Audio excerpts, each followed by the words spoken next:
And Andhra Chief Minister Chandrababu Naidu has confirmed that there are 200 people from the Telugu states who are stuck in Nepal, perhaps from Andhra Pradesh.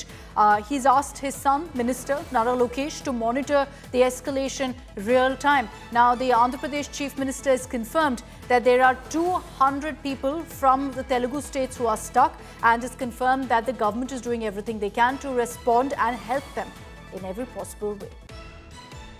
బాధ్యత అంటే నేపాల్లో ఆందోళన జరుగుతున్నాయి. అక్కడ ఆందోళన జరిగితే 200 మంది తెలుగు వాళ్ళు అక్కడ చిక్కుకుపోయారు. ఆ సమయంలో ఎవరైతే హెచ్ఆర్ మినిస్టర్ ఉన్నాడో లోకేష్ గారిని రియల్ టైం గవర్నెన్స్ లో ఉండి మానిటర్ చేయమని ఆదేశాలు ఇచ్చాను. ఇది జవాబుదారీతనం అవునా కాదా అని